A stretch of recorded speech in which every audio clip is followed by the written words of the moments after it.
আগের ভিডিওতে যেই খামার এসেছিলাম এই খামারটির পাশেই, এই গরুর খামারটির পাশেই এই এখানে পরিকল্পিতভাবে ছাগলের খামার একটা তৈরি করা হয়েছে। তো যেই আন্টিটি আসলে এই খামারটি পরিচালনা করেন সে কিন্তু এই গরুর খামারের পাশাপাশি সে ছাগলেরও খামার তৈরি করেছে। তো দেখেন যে কত সুন্দর পরিকল্পিত একটি ছাগলের খামার এখানে তৈরি করা হয়েছে। এখানে বিভিন্ন জাতের ছাগল রয়েছে, বিশেষ করে দেশি জাতের ছাগল, তোতাপুরি এ জাতের ছাগলগুলো কিন্তু নিয়ে এখানে একটা খামার তৈরি করা হয়েছে। তো এই ছাগলের খামার সম্পর্কে বিস্তারিত জানবো আন্টির কাছ থেকে। ছাগলের খামার বিষয়ে একটু জানতে চাই আপনার কাছে, যে ছাগলের যে খামারটা করলেন এটা কতদিন আগে শুরু করছেন? ছাগলের খামার ওই 4-5 বছর। এটা কি বাড়িরই সব? বাড়িরই, সব সব বাড়ির। বাড়ির। কয়টা থেকে শুরু করছিলেন এটা? সব করে একটার থেকে। একটার থেকে এখন 13টা? 13টা। আরো অনেক বিক্রি করছি। মানে যেগুলো বড় হয়ে যায় সেগুলো বিক্রি কিছুদিন আগে বিক্রি করলাম 50,000 টাকা 3টে। মানে এভাবে বিক্রি করতেই থাকেন? খাসি বিক্রি করলাম। এই খাসিগুলোকে কি খাওয়ান, বা এই ছাগলগুলোকে? গরুর খাবারই খাওয়ায় ওরা। গরুর খাবারই এদেরকে? এই বাইরে নিয়ে যায় না, যেগুলো আপনার হচ্ছে খড় ঘাস এগুলোই দেন? হ্যাঁ, আর ফিট মিট এগুলো দেন? ফিট খায়। ফিট খাই। আচ্ছা, আর এই যে ভুসি টুসি এগুলা? ভুসি খাওয়ায় না। পাতা খাওয়ান কি ছাগলকে? না না, কোনো পাতা দিই না। পাতা দেন না? গরু খায়, পাতা ছাড়া? ঘাস খায়। পাতা ছাড়া কি ছাগল পালা সম্ভব বলে আপনার কি মনে হয়, যে পালা যাবে যেটা যাবে দেখতেছেন? যাবে। যদি শুরু থেকে যদি শুরু করা যায়, মানে ছোট থেকে মানে খ্যার কেটে খ্যার মেখা দিলে খেয়ে নিবে, যে ঘাস কেটে নিয়ে আসতেছে ঘাস নিয়ে যাবে। এগুলো পাতা টাতা আমি খাওয়াই না। আচ্ছা, পাতা যেহেতু এতগুলো ছাগলকে তো পাতা খাওয়ানো সম্ভব না। পাতা খাওয়াই না। দেখা যাচ্ছে যে আপনার খ্যাড় আর হচ্ছে ঘাস মিশিয়ে দেন নাকি এটা? হ্যাঁ, ওই দেখলাম তো ঘাস ফিট টিপ দিয়ে মেখা দিলে খেয়ে। খেয়ালাই, মানে ছোট থেকে যেহেতু খাওয়ানোর অভ্যাস করছেন এই জন্য ভাবেই এ করা যায়। আমার ছাগল বাইরে দিয়ে দরজায় ছিল না। আচ্ছা, এই বের হলে ভিতরে এই মানে খামার থেকে বেরি করেন না? না, ওই ছোট থেকে বাচ্চা থেকে শুরু করে ওইভাবে থাকে। এটা খুব ভালো। আর যে আপনার দেখা যাচ্ছে কতদিন পর পর ছাগল বিক্রি করতে পারেন, বা 6 মাস পর পর বিক্রি করি। 6 মাস পর পর কয়টা বিক্রি হয়? আমার ছাগল 5 মাস পড়লেই বিয়ে হয়ে যায়, 4টা করে বাচ্চা হয়। আচ্ছা আচ্ছা আচ্ছা। তো একটা করে ছাগল, আপনার যে এই ছাগলগুলো দেখলাম এগুলা খাসি মানে কতদিন পালতে হয়? খাসি বেশি দিন পালি না, আমার দুধ ছাড়া মাত্র আমি বিক্রি করে দিই। দুধ ছাড়া মাত্র বিক্রি, তার মানে 6 মাস বা 15,000 করে 16,000 করে একটা করে বাচ্চা। আচ্ছা, বছরে যদি হিসাব করি যে আনুমানিক ছাগলের তো প্রচুর লাভ, ছাগলের লাভই বেশি।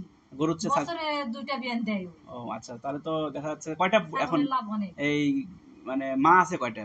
গাভীর মা আছে এখানে 8টা 6টা। 6টা মা আছে। এরা মানে আবার এই যে 6 মাসে বাচ্চা দিবে, তাহলে 6টায় তো দেখা যাচ্ছে যে আপনার 4 6 24টার মতো বাচ্চা দিবে। এটা খুবই ভালো। তো এক বছরে যদি 13টা ছাগল পালা যায় তাহলে খরচ কিরকম আসবে? আর মানে আপনার দেখা যাচ্ছে যে বাচ্চা কয়টা বিক্রি করা যাবে আপনার মনে হয়? 13টা যদি আমরা পালি বা 10টা যদি পালি? 10টা যদি ছাগল পালেন, যদি 2টা করেও বাচ্চা হয় তার ছাগলের লস না।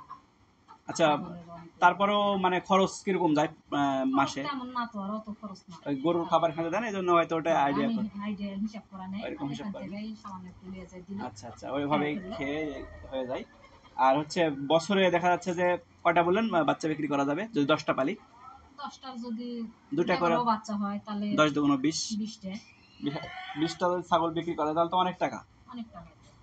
6 মাস পরে বিক্রি করা যাবে বাচ্চা। একটা করে বাচ্চা তো না হলো 7,000 8,000 এর নিচে নেই। 7,000 8,000 টাকার ছাগল, তাও তো অনেক। আসলে দেখা যাচ্ছে যে ছাগল পালনেই বেশি লাভ, কিন্তু আসলে আমরা যা মনে করি যে ছাগল আসলে গরুগুলা পালতেছি আমি, আর এই গরু তো সবসময় বিক্রি করতে পারবো না না না। এমন একটা সময় আসলো হাতে পয়সা নেই, একটা ছাগল নিয়ে যেতে। মানে আপনার এই ছাগলগুলো যে ছাগলই তো আমার দুধ ধরে। আচ্ছা আচ্ছা, ওই যে যখন মনে করেন টাকার দরকার পড়ে বা খাদ্য, তখন আপনি ছাগল বিক্রি করে দেন। এটা খুবই ভালো। তো আসলে যেটাই আমরা বুঝলাম যে ছাগল পালনে যেই আমরা মনে করি যে পাতার যে বিষয়টা, মানে ছাগলের যে পাতা খাওয়ায় না আমার ছাগল, মানে পাতা ছাড়া যে ছাগল পালা যায় এটা আপনার কাছ থেকে শুনলাম, বা এটা করা যাবে বলে আসলে বুঝলাম যে যে ঘাস বা আপনার ওই খড় জাতীয় যে খাবারটা, এটা যদি কেটে ছাগলকে খাবার দেওয়া যায় তাহলে ছাগল পালা যাবে। তাহলে যারা তখন আমার ছাগলকে আমি পাতা খাওয়াই না, মানে পাতা দেওয়াই যাবে না, দিলে তো পাতা ওটা দিই না, দিলে খাবে, হ্যাঁ কিন্তু যে আমি দিই না। হ্যাঁ, কারণ ওই এতগুলো ছাগলকে তো আর ওইভাবে পাতা দেওয়া না, সম্ভব না, না। না। আচ্ছা, যারা আপনারা ছাগল পালন করতে চান তারা কিন্তু এভাবে করতে পারেন, যে দেখেন যে ছাগলকে আমরা জানি যে পাতা খাওয়াতে হয়, কিন্তু আসলে এখানে দেখা যাচ্ছে যে পাতার কোনো নাই। যে ছাগলকে যদি আপনার পালতে পালতে চান তাহলে এইভাবে যদি খ্যাড় আর হচ্ছে সাথে একটু ঘাস, এই ঘাস কি জাতের ঘাস সেটা? ঘাস হলে নেপালি ঘাস। নেপালি, ওই গরুকে যেটা খাওয়ান ওই ঘাসটাই হ্যাঁ, ওই ঘাসটা কেটে কেটে খাওয়া। ছাগলকে দিলেই ছাগল হয়ে যায়। তো খুবই সুন্দর একটা উদ্যোগ এটা। আমাদের যারা শিক্ষিত বেকার যুবক রয়েছেন তারা কিন্তু এই উদ্যোগটি নিতে পারেন। খুবই ভালো লাগলো। তো যারা চান তারা কিন্তু এরকম খামার তৈরি করে আপনারা লাভবান হতে পারেন। ধন্যবাদ।